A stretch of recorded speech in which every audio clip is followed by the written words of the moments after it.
please hit the subscribe button on my way to 100. Also, please hit the like and share button. And if you want to, you can also comment. And let's get started. Today, I want to talk about the good and bad things about Bitcoin. So I'll start with the pros. So, first thing about Bitcoin is that for one, it's the most held crypto, which says it here. And Bitcoin is very valuable. So as you can see on the chart, it was very low in price.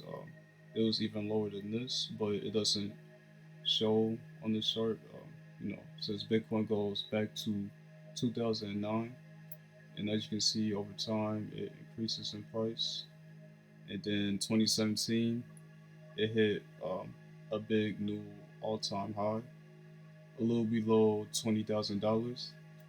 And then as of right now, and from the past few months, it went above its last all-time high, and it's still going up and up and up. And this is the highest that Bitcoin has ever been, and by the looks of it, is on its way to 40K, and I don't think it's stopping from here. Another thing about Bitcoin is that it has one of the lowest circulating supplies in the crypto space, and that's one of the reasons why it's so high in price. And as you can see here, coin like Ethereum has 114 million, um, XRP 45 billion, Stellar Lumens 21 billion, and the only coin that really has a circulating supply that's lower than BTC Bitcoin would be a coin called Yearn Finance, which will be 30,000. And the fun fact is that Yearn Finance got above 20,000 before Bitcoin. So another thing that I like about Bitcoin is that because it's been hitting a crazy new all-time high in price, uh, it will tend to trend on social media. So a big one is like Twitter. So usually it will show up in the article here, and it'll show that people will tweet a lot about it. And in cryptocurrency, news is very big. When people hear good news about a coin, that tends to drive the price up. And I feel like when people hear that something like Bitcoin is doing good, not only are they encouraged to buy into it, but they might be encouraged to look more into cryptocurrency uh, down the road. Another thing that I like about Bitcoin is that it's very diverse. You can buy Bitcoin even through non-crypto exchanges. You can even buy it through from banks. Um, there's platforms such as Cash App and Venmo where you can get it. And I have PayPal here to show as an example. And of course, when you log in, there's a good tab where it says buy crypto.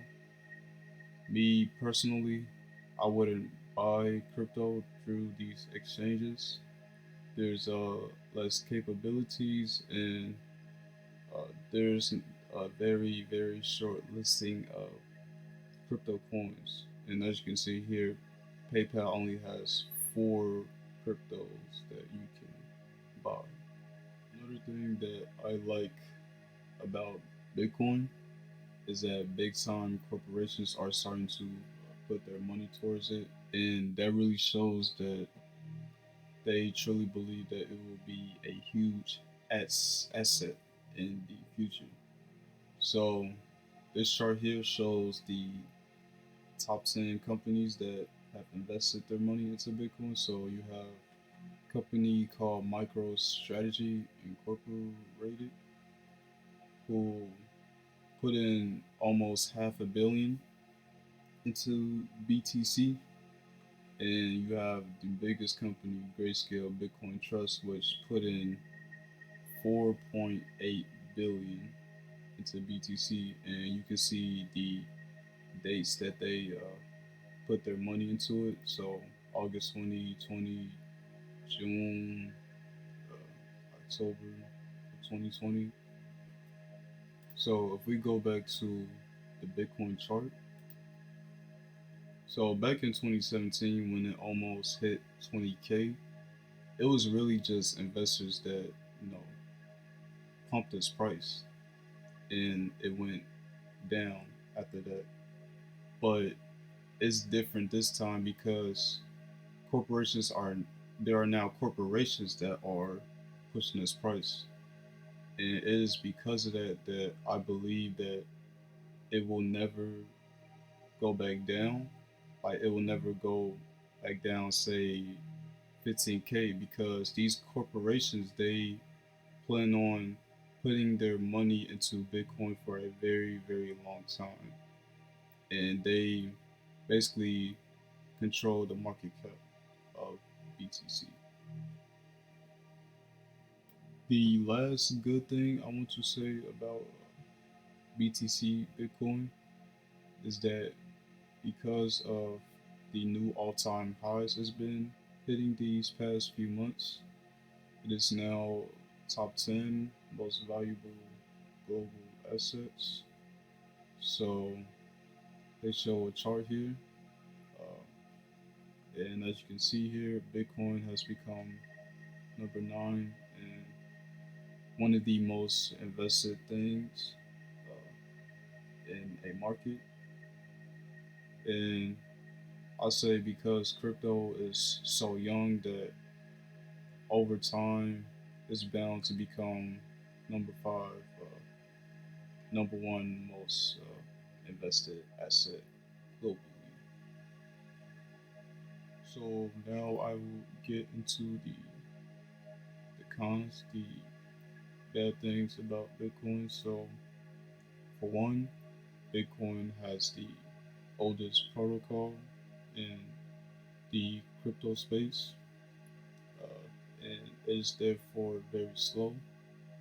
So as you can see here, I'm on blockchain.com, and Bitcoin it only does 404,000 just about transactions uh, per day, and we can compare that to something like Ethereum, which does over 1 million transactions per day. Another thing too is that Bitcoin's latest block is 664904, while Ethereum's block latest block is 11605585, so over in the millions. And from experience, I know I use a crypto exchange called crypto.com, and I had maybe $200 worth of BTC in there. And when I tried to send it through a different exchange, I thought there was an error or whatnot, but it took maybe an hour or so, an hour, 2 hours to get that money transferred to a different exchange. So yeah, Bitcoin is very slow. I mentioned that Bitcoin is very slow when it comes to transactions and sending things. So there's a coin that helps to deal with that. So this coin is called Wrap Bitcoin, and basically this coin it keeps track of the regular, the original BTC, except Wrap Bitcoin is an Ethereum token, ERC20, and if you want to send BTC through different exchanges, you would first want to transfer or switch it to wrap BTC so that it won't take hours to send it through. Um, Ethereum is something that I will talk about in a later video because it has another con about Bitcoin is that as Bitcoin continues to grow in price and in blocks, the blocks in the blockchain, the mining fees will continue to go down. So this is one of the latest blocks. The block reward was 6.25 BTC and the fee reward was 0.17 BTC. But if we look on the first block of BTC, the mining fee was 50. And back in the day, people really got rich uh, mining BTC. They was able to mine 100 per day. Now, because Bitcoin is so valuable, people can only really mine 1 Bitcoin per day. Another thing too, uh, as the blocks continue to grow, it takes more power to uh, mine a Bitcoin. And mining Bitcoin, it takes computers to solve mathematical formulas to help BTC's blockchain. And as we can see here, this is mining equipment that you have to buy. So when it comes to mining, you have to buy utilities that will be uh, very high in price. And another thing too, when you mine Bitcoin, it will drive your electrical bill up. So, and as you can see here, over time, this is from 2017 to 2018. Uh, Over time, the energy consumption it just goes higher and higher, and at this point, it's probably much higher than 100 TWH. This is the end of the video. Once again, hit the subscribe button and like, and I will see you in the next one.